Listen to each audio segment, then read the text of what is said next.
பிரபஞ்சத்திற்கு நன்றி. குதிரை போல உங்க மனசு கொஞ்சம் கூட ஓய்வெடுக்காம ஓடிக்கிட்டே இருக்கா? நான் சொல்றத ஒரு 10 நிமிஷம் கண்கள மூடி நீங்க கேட்டீங்கன்னா, நீங்க நெனச்சு பார்க்க முடியாத அளவுக்கு இந்த பிரபஞ்சம் நீங்க ஆசைப்பட்டத கண்டிப்பா குடுக்கும்.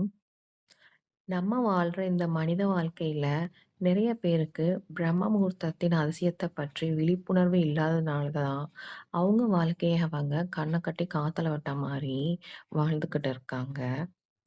ஃபார் எக்ஸாம்பிள் நம்ம படிச்சு முடிச்சு ஒரு நல்ல வேலைக்கு போணும்னு ஆசைப்படுறோம்னு வச்சுக்கோங்களேன். அந்த இடத்துல அந்த பிரபஞ்சம் என்ன பண்ணியிருக்கோம்?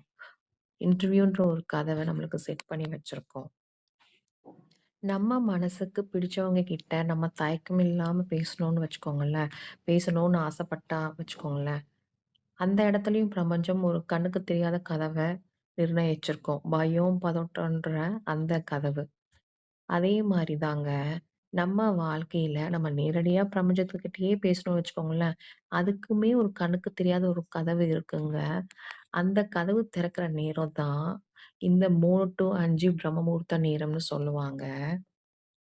நீங்க ஜென்ரலா இந்த சாதிச்சவங்க நெறைய பேர பார்த்தீங்கன்னா, அவங்களோட அச்சீவ்மெண்ட்ஸ்ல அவங்க மார்னிங் இயர்லியா எந்திரிக்கிற பெர்சனாலிட்டீஸா தான் இருப்பாங்க. For example A.R.. ரஹ்மான் எடுத்துக்கோங்க. அவர் வந்து ஒரு ஆர்ஜே வந்து இன்டர்வியூ பண்றாரு. அப்ப கேட்குறாங்க, "நீங்க எப்படி எல்லா ஏஜுக்கும் பிடிச்ச மாரி இந்த வயசுல இவ்ளோ நெறைய நல்ல பாடல்கள் குடுத்துருக்கீங்க?" அப்படின்னு கேட்கும்போது அவரு சொல்லியிருக்காரு, "நான் ஜாஸ்தி வேலை செய்ய மாட்டேன். நான் ஒர்க் பண்ற டைம் பார்த்தீங்கன்னா, நைட் டைம் தான். காலையில 3 மணிலேருந்து 6 மணி வரைக்கும் தான் சாங் வந்து கம்போஸ் பண்ணுவேன். அதுக்கப்புறம் இருக்க எல்லா நேரமும் நான் ஃப்ரீயா தான் இருப்பேன். குறிப்பிட்ட இந்த 3 டூ 6 பிரம்ம முகூர்த்த நேரம். இந்த இதுல தான் அவரு ஒர்க்கே பண்றாரு. ஸோ இந்த பிரம்ம முகூர்த்த நேரம் பார்த்தீங்கன்னா, அந்த 3 டூ 5:30 தான் அந்த பிரபஞ்ச பேராற்றல், இந்த இறை துகள்கள் சொல்லுவாங்க. இங்கிலீஷ்ல வந்து காஸ்மிக் எனர்ஜி.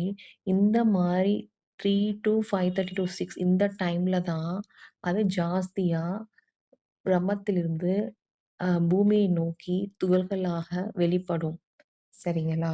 ஸோ இந்த நேரத்துல எந்திரிப்பதால, நம்ம எண்ண ஓட்டங்கள், நம் சிந்தனைகள், நம்மளுக்கு இருக்கும் மனக்குழப்பங்கள் எல்லாமே அ தெளிவாக இருக்கும்.